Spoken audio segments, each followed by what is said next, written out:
Hello, everyone, and welcome to the CFS Health Recovery Podcast. This is for anybody who is struggling with chronic fatigue syndrome, POTS, fibromyalgia, post-viral fatigue, long COVID, and things of that nature. This is a recovery-focused podcast, so you are only going to learn practical tips on recovery, and hopefully you can take them, apply them, and use them in your own life. Today, we have a special guest. She's one of my favorite from the UK, Charlie Benyon. Charlie comes on in this podcast to share her recovery journey. And I can tell you right now, she was and is still a mum, a wife. Before chronic fatigue syndrome, was a super busy mum, working for the NHS. She was pushing herself. Her story is absolutely incredible. The journey that she went through from being diagnosed with chronic fatigue syndrome, having to quit her full-time job, to now, many years later, living such a full life. I got to meet her husband, who's an absolute legend, and they live such a rich life together. Their relationship is amazing, and basically, her story is just incredible. There's a couple of things you're going to learn from this episode, and one of the things that Charlie went through, especially through her recovery journey, was the frustration and anger that she was feeling in her recovery. And it actually halted her and stopped her from moving forwards for a very long time. That was until she had a breakthrough. She shares with you many stories of what she went through and the ups and the downs, and also the fruit of where she's at now. Sit back, relax, and enjoy this episode. Hey guys, it's Toby Morrison here from CFS Health, and I can't believe we're doing this. This is pretty cool. And we've got Charlie Benyon on the other side of the world in UK. Hey Charlie. I got a surprise when we jumped on Zoom just before. I was expecting you in your new home that you've been renovating for the past year, which has been a huge goal of yours in your recovery and stuff. And then we jumped on and you're in your car because it's how cold is it over there? -3, it says in the car. It's pretty cold, to be fair. And before we get into the interview, for you guys watching at home, Charlie suffered with ME, chronic fatigue syndrome, for a fair period of time, actually. And you're a mother of how many kids? I have 2 of my own, and I have 3 stepchildren as well.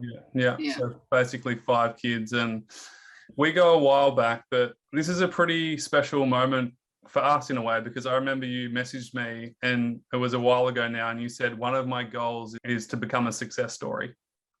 Yes. I don't know if you remember that. I do remember it very clearly. I've still got it written down. And I'm getting kind of chills down the back of my spine, because that's a big goal to have. And so inside our program, we have goal setting sessions with all our members, and we kind of plan the year ahead and what we want to focus on and improve. And I know one of them was to become a success story, and here we are today that you get to actually achieve and tick that off, which is pretty special. And the other thing is, like, you've just renovated a farmhouse, which is a pretty special achievement what you've done there, and to be well enough to be able to do that is pretty incredible too. But I'm really excited to talk to you about your journey today, because I don't think it's just about one thing, and there's a couple of things that I want to talk about with you, particularly because I got to watch your journey. And I think it'll be really special for the viewers to kind of have a different perspective and go, oh, wow, I didn't even think about that, you know. But let's just quickly talk about, before you joined the program, what was your biggest challenge? Like, give the guys just an example of where you're at. Were you going from doctor to doctor?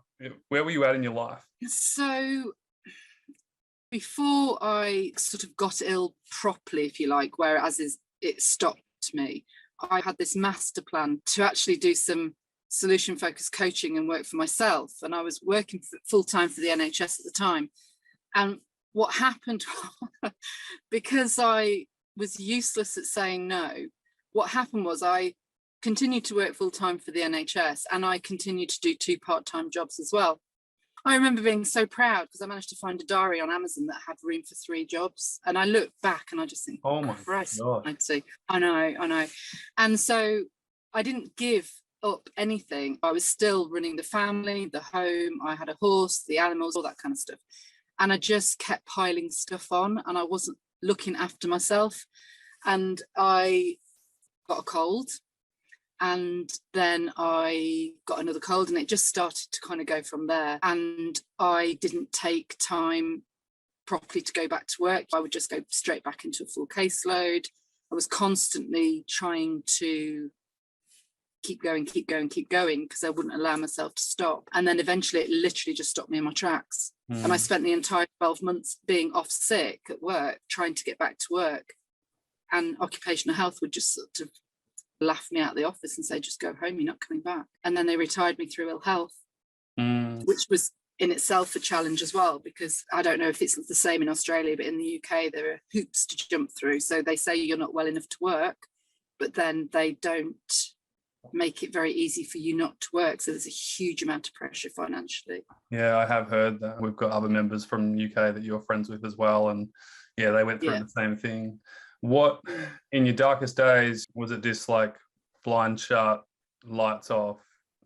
Well, actually, weirdly, I mean, this was one of my demons, really, because I used to sort of look at people with diagnosis of chronic fatigue and think, well, what's wrong with me? Because I'm not that bad. I can kind of get up and I can have a shower and stuff.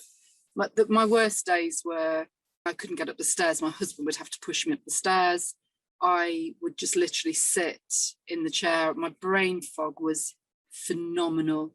My cognitive state was awful. I just couldn't think straight. I literally couldn't see straight. I just lacked everything. There was just no fire in my belly at all. I just couldn't keep doing it.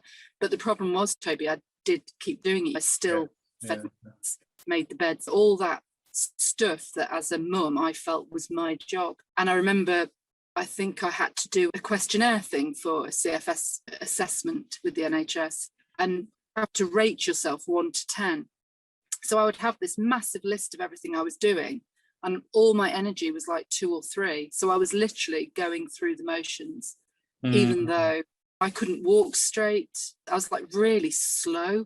I can't really describe it in any other way. It's just like there's just no power.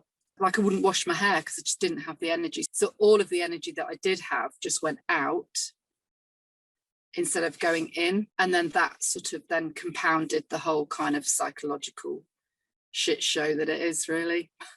Yeah. You know? Well, as you were talking about that, I was thinking you're obviously like someone who takes pride in their kids and family and home life. I know a big one for a lot of mums is the guilt. Was there a heavy burden of guilt that you felt like you're not performing as a wife, a mother? Yeah, massive. And I felt it very keenly, especially with my daughter. To put this in context, they think I've probably had it for years, but it was just very low level. And occasionally it would stop me and I'd have like a week off work and then I'd just go back and carry on. So when it stopped me properly, which was about 7 years ago, my daughter was 14 and she felt it. And the guilt for me for that was, it was tough for all of them, because it'd be, oh God, mum's tired again, which of course is an understatement, but that's what they saw because that's how I articulated it. I'm just too tired. And they hated it. Yeah, it was tough. What was your experience like before joining the program? Did you go through the runaround of 100 blood tests and seeing lots of different doctors and all that kind of jazz? Yeah, well, a big thing for me, if I'm honest, was I think I was in a little bit of denial. So I spent a lot of time convincing myself that I probably wasn't as bad as I thought. So I would go backwards and forwards to the doctors, and I had to go back every week whilst I was off sick, because that's how they did it, which then, of course, for me was a massive trigger, because I just felt like the world's biggest time waster. Just the whole process was awful. So that was 2014. And I think I got my diagnosis 2017. And actually, I think I was really lucky, because the GP surgery that I had, he was actually a very proactive GP, which is really unusual. He was a really decent bloke, actually.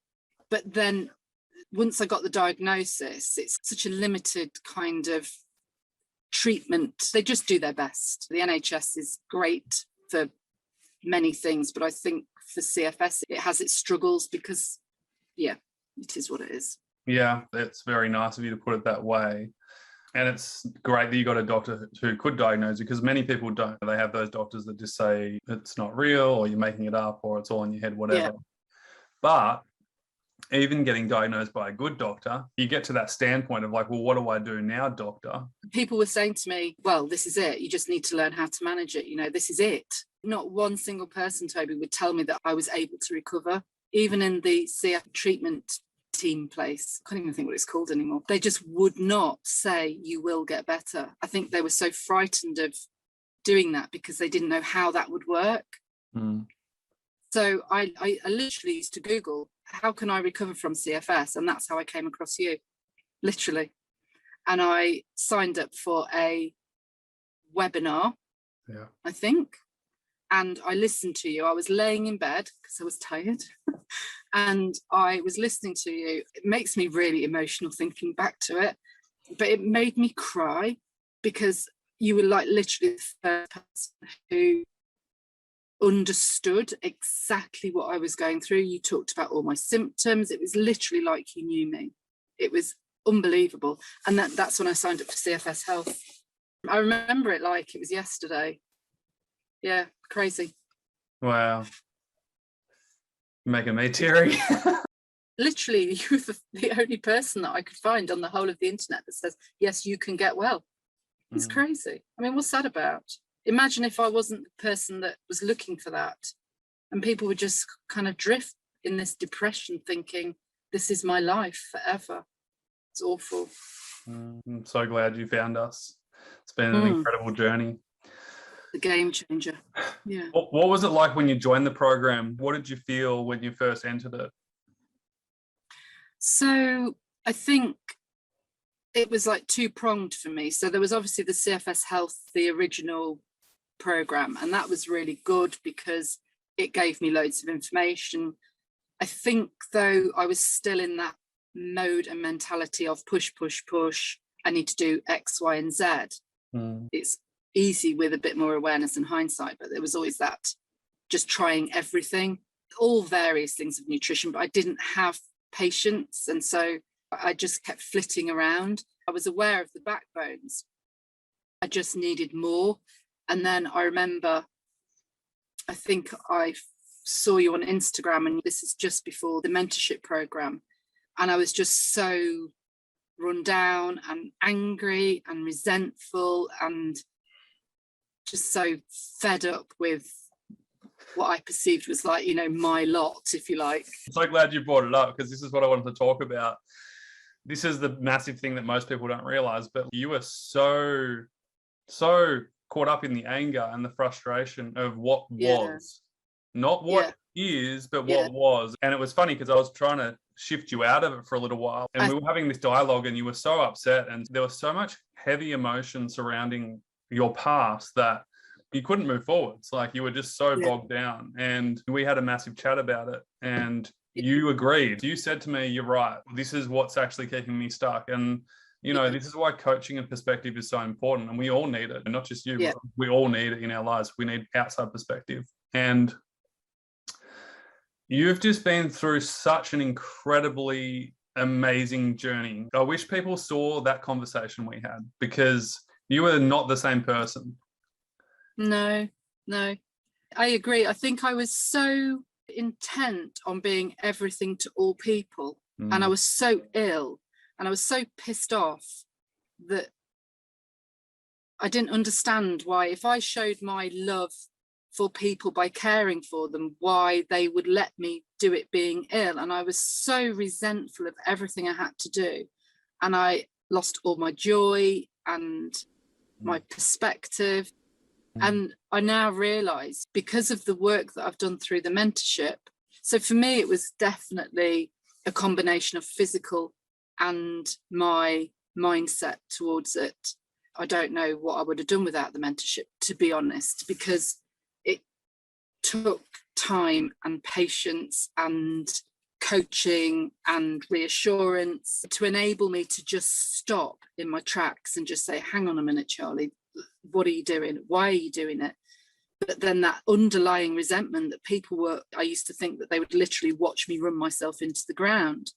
And I realize it's because we all do the best that we can, but it was like I was enabling them, if you like, by disenabling myself as to how much I could do, because they couldn't read my mind, which was is still the most frustrating thing on the planet for me. Why can't people see what I'm trying to tell them on the inside? But boundaries, right? This is like boundaries 101.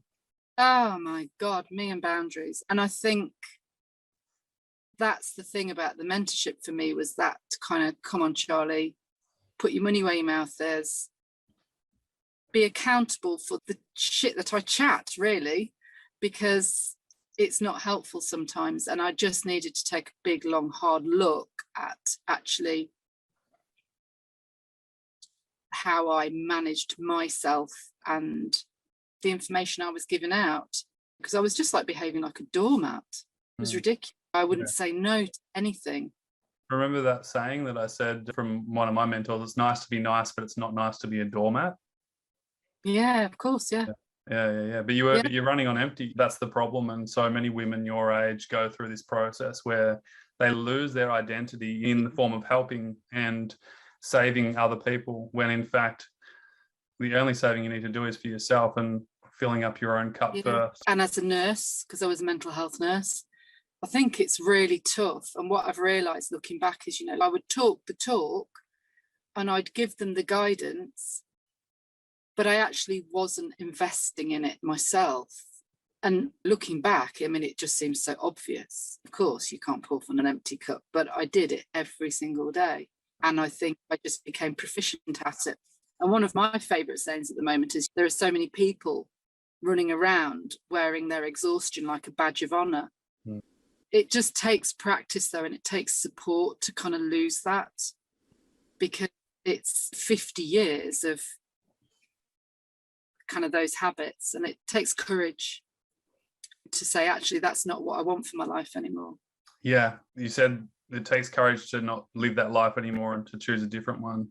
How much? Most people just think like, oh, you just need to change your nutrition, you need to do your physical stuff, you need to recondition your body, and you did that stuff anyway, which was really great, and your baseline and all that. But to fundamentally step into your fullest potential and to let go of the guilt and the shame and the frustration and the angry Charlie, and to start to embody a new version of who you are and step into that. And really, truly, it's almost like I'm talking to a different person than the time that we spoke on the phone almost 2 years ago. It was like talking to a bloody brick wall. Can you see that X, Y, Z? And you're like, yeah, like you were just so off it. And I was like, man, this Charlie girl needs to bloody change a few things. And your transformation's been absolutely amazing. And I do have to say one thing, your consistency was incredible throughout the entire program. Like, I don't think you missed a single call. You know what I mean? You always showed up. You always were fully present. You gave as much as you could inside the program. You helped other people inside the program as well. Like, you shared your wisdom, but you took it on. You were willing to take on the change and be curious and let go of like, oh, I should know this already, or I should already know this stuff. You just let all that go and you fully embodied the change, and you started to actually feel it and act it and do it. And even with nutrition and the weight loss stuff that you were going through, the body image stuff, all these women go through it. Like, I just did a poll the other day, something like 88% of women struggle with weight gain. They want to lose weight with chronic illness, and it's like they're yo-yo dieting, they're restricting, they're focusing on all the wrong things, and they wonder why they're still not able to lose the weight. And instead, you let all that go. You trusted the process and you focused on getting your health back and building that. And that's pretty damn amazing. I was just going to say, I think that because the mentorship was such a safe place for me, therefore it becomes safe to be vulnerable. And I think I needed to be vulnerable in order to acknowledge my part in my illness. But that's not about blame or fault of me. It's about acknowledging that I needed to do things differently, and learning and becoming to understand that it was about my self-value was massive for me, because what I realize is that everything I've ever done, I think through my life, has always been about where I sat my value. So one of the things that freaked me out was, we talk about people being perfectionists, and that's quite common through CFS. I'm not particularly a perfectionist, but what I do have is incredibly high standards of myself, or did. And that was in itself a relentless kind of push to getting it right, but then the added bonus of never getting it right because I wasn't a perfectionist, therefore beating myself up because I wasn't good enough. So the mindset part of the CFS mentorship, it was huge for me because it made it okay for me to say, actually, no, I'm not going to do that because it's okay. And having that trust in myself to know what's right with the physical boundary stuff and the physical baseline stuff. And one of the things that I learned from you is that losing that need to be perfect, because almost there was a part of me that tried to be perfect in my recovery. I wanted to get everything right all the time. That was getting in the way of your recovery. Yeah, absolutely. It really was. I could still sit in those mentorship groups now. I absolutely loved every minute of those 2 years. It was like the biggest trust exercise I could give myself. And know that I've got all my fundamentals and I still touch base, and it's really a gift. It was a gift. Yeah. Yeah, one of the things that I always say to people is the program's not a recovery program, it's a life program. It's about life and living your life fully again. And, you just got to that point where you were just having so much fun. You went from the focus of the body and getting your body right and reconditioning that and getting your immune system stronger through your nutrition and sleep and all that, which was a process in itself. And you went through that inside the program. But then probably after those first 6 to 12 months, there was a shift there. And the shift was, it's time to start living life now. I'm starting to feel well again, and I am well. And there was a whole process with that, integrating back into life, which we kind of go pretty deep on too. How did it feel to start getting your life back tangibly? The old you, maybe you would have said yes to everyone, or you might have lost your shit with everyone, or you might have just been pissed off with yourself. Like, what's it feel like now where rather than getting in that old self-sabotage cycle that you used to get into so much, that self-loathing and that low self-worth and need for outside, but instead, you honestly look amazing, Charlie. And like, what does it feel like now to be you? Do you know what? I just kind of feel a little bit more in charge of myself.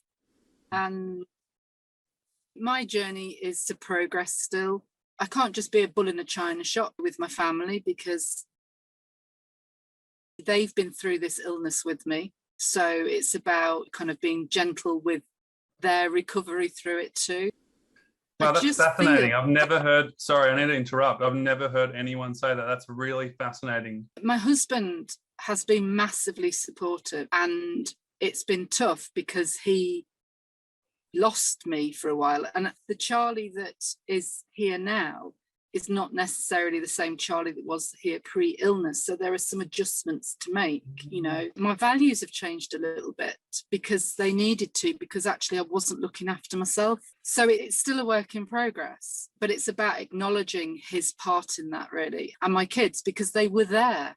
And I suppose the flip side of this is, and the thing that I was frightened about, but actually has worked out really well. And I hope they agree with me, because I might just be my fantasy. But I think that as I stick to my values and I actually practice what I preach, I think that's something that they see. It becomes kind of better for them, if you like, because they can see that perhaps the way that I used to manage my life in the olden days isn't perhaps the best way forward. I don't want any of my kids to run themselves into the ground to please everybody all of the time and end up in a situation where they don't have any joy in their life, or they resent things because they've said yes to something that actually they weren't comfortable with. So it's an ongoing process, and luckily it's not perfect. And I'm much better at listening to my body and my needs and not getting stressed. So some days I might feel a bit knackered, but then, my God, I've just upped the ante massively. I've gone from living in a caravan to a house, and I just get exhausted bloody wandering around the island and looking for what it is I've forgotten, because I'm nearly 53 and my brain's gone. Well, I mean, your house is massive too, but I think that what you're talking about here is just normal tiredness. You understood this probably, I don't know, maybe 12 months in or something, like as you got better, basically. You got stronger, you got better, and then you realized, it's okay to be tired after I have a massive day of renovating or moving stuff, or just moved house. Yeah. Literally. Of course you're going to be tired. Yeah. And I always say this to clients, like, all you need to do is walk down the street in the morning and see healthy people yawning and saying how tired they are, and then they're lining up for 20 coffees to get their day started. That's called normal tiredness. And so that's a huge sign of progress. But what an example you're setting. Like, it's just absolutely incredible for those people close to you to have someone like you, a role model like you, to live by your values and to show them what looking after yourself actually looks like, not just on a physical level though, actually on a soul level and on a purpose-driven level. And for me, like, I don't know if you know this, Charlie, but we actually spent days on this, but we came up with a new mission statement for CFS Health because, as you know, we're kind of growing and expanding. We're helping a lot of people in over 53 countries now. And for me, you and all the other clients are like my most important people in my life with my team. And it's not so much just the people that we're working with, but it's their families. Like, it's the impact that you're having on your family and the ripple effect that then has in their closest proximity. And that's what was making me tear up before, because like, that's what matters. That's the gold. We're making a huge difference across the world. When I say we, you, me, everyone that is doing this work, because that's the ripple effect that changes the world. And it might seem small, like it's an individual thing, but it's not. Your husband is a better man because of you. And how special to have that connection, even though that you are different to what he married all those years ago. But it's so special for you to have that love and capacity to realize that, wow, like, I've really changed and I'm going to help him through that process too. Like, how special is that, and how bonding can that be? And for you to allow yourself to change, but that also allows him to become more of who he truly is too. And I know it sounds maybe a bit too wacky and spiritual for some of you, but that's what this is about. And it's becoming more of who you are and being true to yourself. And I think that for me is just so important. And that's what we stand for, is we create healthier, whole human beings who create a ripple effect in their immediate family. And that has a ripple effect in the world so big that we will never really truly know the difference that it makes. So thank you for being part of that too. It's amazing. Well, no, thank you. I mean, seriously, the mentorship was a game changer for me, massive game changer. It still is, Toby, because it doesn't just go away. I don't stop thinking about it. It's quite funny, really, because I think awareness and growth, it's kind of like, I might not sort of sit and read kind of guru manuals every day or anything, but there's this kind of sense of, it sort of sat on my shoulder a little bit. It's just in my mind to do things that are good for me and useful for me. And this does not mean, I really need to kind of reinforce this, that I do not live a perfect life. And for me in itself is gold, because life has to ebb and flow. And that's part of the process of growth. Sometimes I get it right, sometimes I get it wrong. And I don't know if it was you or Gemma that said, you know, you're either winning, learning, or judging yourself. So for me, the judgment is the bit that I'm not interested in anymore. The learning and the winning, I'm all for, but I don't need to judge myself, because I just do the best that I can in any one situation. And if I don't like it, then I do it differently. And that makes a difference. For me, the biggest difference, and hopefully you guys at home are watching this and seeing this, she's not talking about recovery anymore. Can you see that? I always say, like, new level, new challenge, basically. New level, new perspective, new level, new devil. And your whole standards and paradigm has to shift in order to get there. And you're at that level now where you realize that health is an ongoing thing. Purpose and life is an ongoing thing. You don't just get to a point and then stop. It's an evolution, which is what you've kind of been on that journey for a while now, which is just really cool. But you're doing it in a very nice, relaxing way. I mean, honestly, your transformation's been unbelievable. I wish we had a recording of that conversation we had, because people would just laugh so loud. You might be somewhere on Instagram, because I think I originally sent you a message. That was the first thing I did. And then we had a call. But I think in that message, I just felt really stuck in my life or something and lacked joy. I'll have a look somewhere. It'll be right at the beginning of the messages. I'll see if I can find you. I know we've had a bit of dialogue back and forth on Instagram, but I'll see how far we can get back. Oh, here we go. Do you want me to read this out or not? You can do, yeah. I can't remember what it says. I know that it was like, Toby, help. Please help. I haven't been consistent. I feel like I'm incapable and I'm stuck at being around 40 to 50%, which is enough for everyone around me, but not enough for me. Everything feels like a should, and it's making me sad. Thanks, Charlie. Yeah, it's quite articulate of me, because I would say that summed it up. So I was doing everything that everybody perceived that I needed to do. There was just no joy. That was May 2019.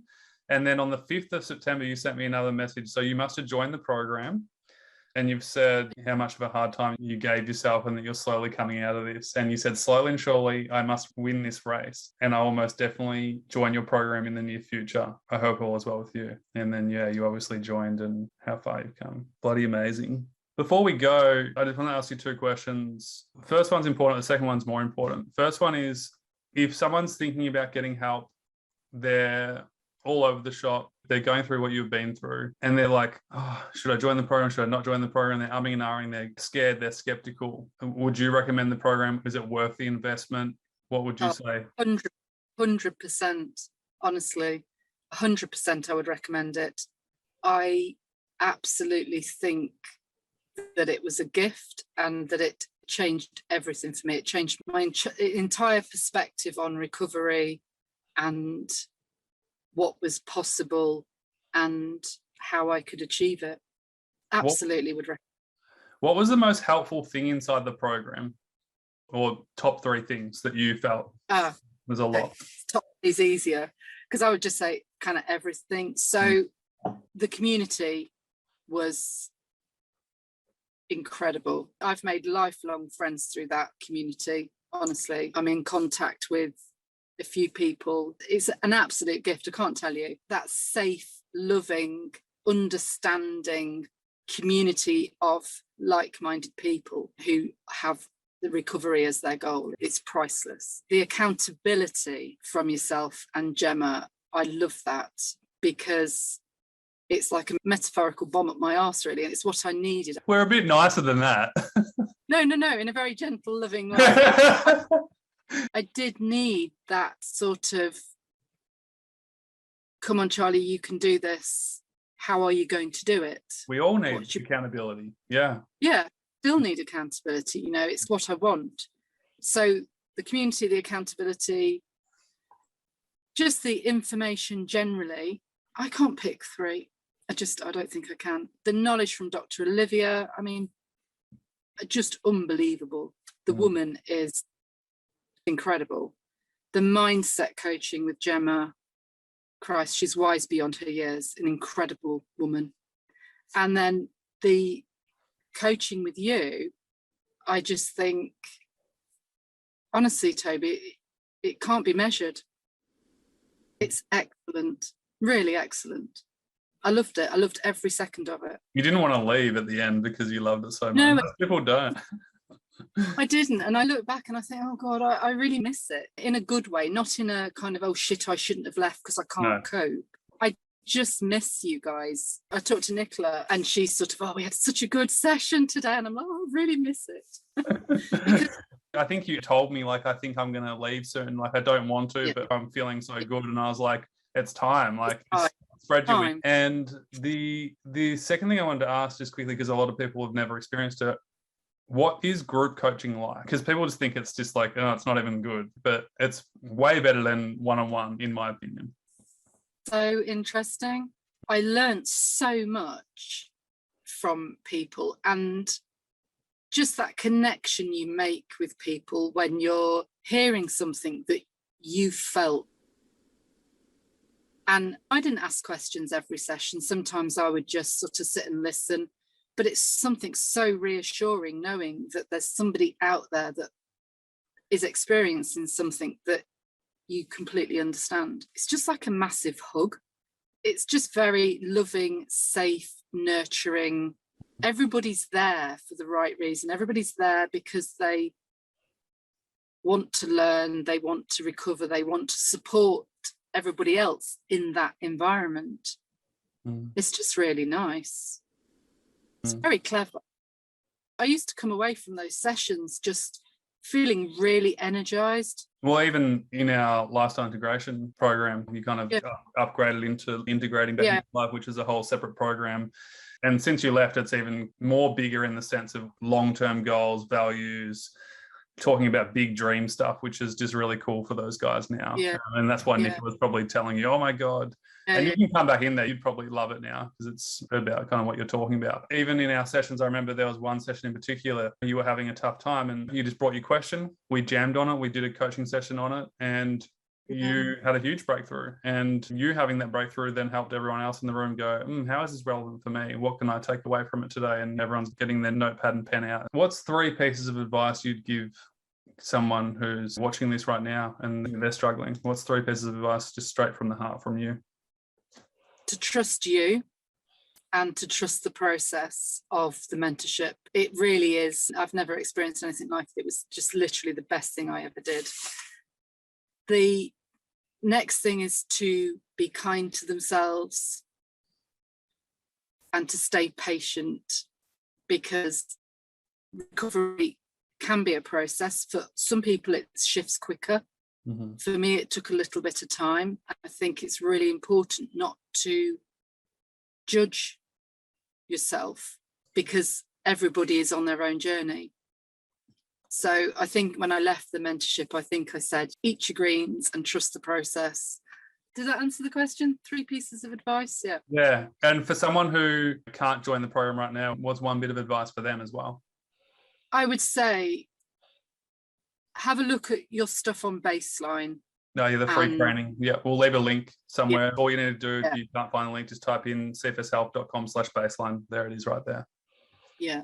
And I think to gather the people that are closest to you and try and be vulnerable and say, actually, this is where I'm struggling and this is the help that I need. Because the biggest hindrance for me was that I wouldn't ask for help because I didn't want people to say they couldn't help me, or I hated that idea of people like the kids. They were younger, they were teenagers. You ask a teenager to do something like, oh, God's sakes. So I would take that to heart, thinking they didn't want to help me. So I'd stop asking. I just think, just be honest about what you need. I love the idea of getting your family on board, and it doesn't always work out to plan. Like, I get it. Some people just don't have the great family support system, but to be vulnerable and say, hey, this is where I'm at. Like, I'd really love your encouragement or support around this, or I'd love you to stop telling me what to do because I feel like this is what I need to focus on myself. And it upsets me when you say this. Getting people on the same page and then you owning it is one step forwards, empowering yourself to move forwards. And then that's what Charlie's done. Yeah. It's tough, but I'm currently working on the premise that if I ask somebody for what I need, I've got a 50% chance of them being able to help me. And if they can't help me, that's not about me, because why would it be about me? That's about their capacity, not my capacity. But if I don't ask, they haven't got a chance. And I'm actively doing that. That's been my thing for the last few weeks. So even if it makes me like, oh, I don't want to do it, I'm just doing it anyway, because what's the worst thing that can happen? The sky has not fallen in. Yes, please. I think you'd be a great coach. I think you're becoming one. I think maybe that's your next purpose in life, is to teach and share your learnings with other people. Something to think about. Yeah, I must admit, I missed that part of my life, that kind of engaging with people. And I loved my job. I absolutely loved it. I get a real fire in my belly when I talk about that kind of stuff. Well, that's something to explore. I think that's your next journey. After the big finish of the house. You can be a house coach as well, how to build your dream farm home in UK. Yeah, possibly. Well, thank you so much for doing this interview on behalf of everyone who has just watched this, really, because there's going to be a lot of people who have. And yeah, just really, really appreciate it, Charlie. I want to sort of acknowledge your team as well. They were all part of my recovery process. The smooth cogs, I think it's a great thing that you're doing. And I truly am grateful. to you, to Gemma, to Erin, to Dr. Olivia, to Ash, the whole team. Yeah, thank you, really. Thank you, Charlie. I appreciate that. And yeah, I'll pass that on. They're amazing individuals, and yeah, we're all in it for the same reason, which is just for that ripple effect. Blessed to see it, and we'll stop there because we'll probably start crying. All right, we'll leave it there. Thanks again, Charlie. Really appreciate it. Hey, I hope this video was really helpful for you. If you haven't already, please hit the like button and feel free to leave a comment. What was your takeaway, your insight from today's video? It's really helpful to actually write your learnings down. We seem to embed it better, and it seems to help us move forwards with life.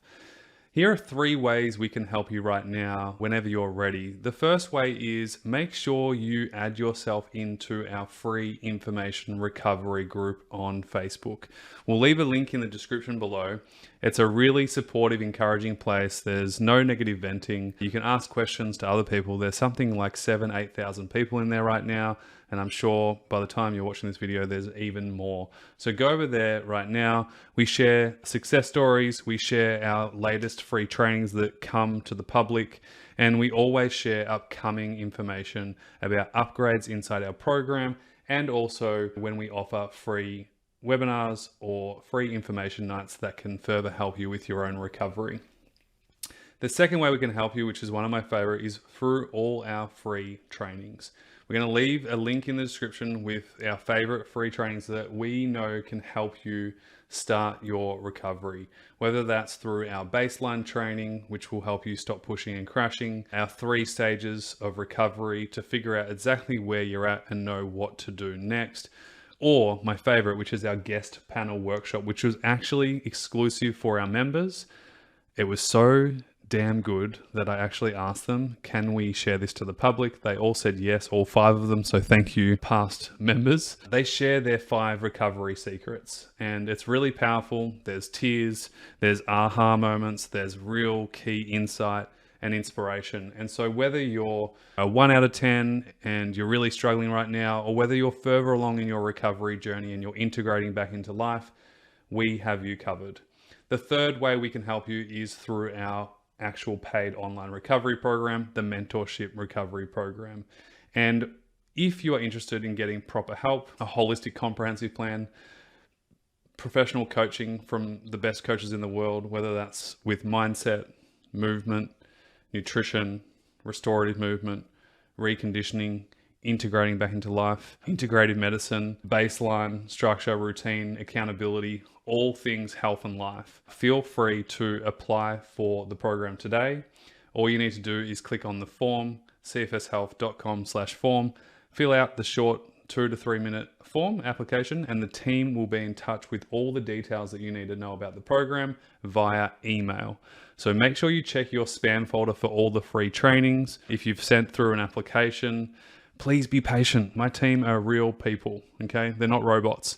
So if we don't get back to you within seconds or hours, it's okay. We will get back to you. If you don't hear from the team within 2 to 3 days, that means that it's basically gone to spam or junk and it's gone missing. So please send a follow-up email to the team at info@cfshealth.com. If you have any questions, go check it out. But I would highly recommend adding yourself into the free group right now. Go click on that link in the description. Go download all the free trainings.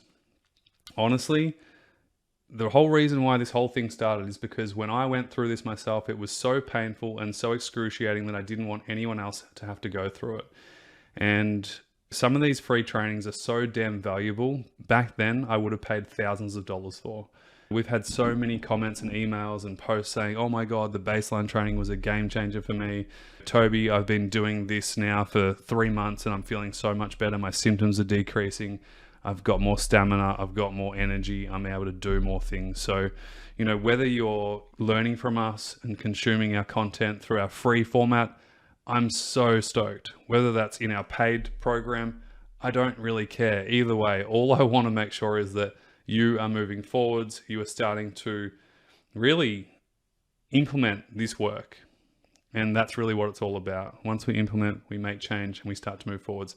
Sending you a ton of love. Of course, feel free to consume as much of the YouTube videos as you like. There's so many really, really great ones, new and old. Sending you a ton of love, and speak to you very, very soon. All the best for now.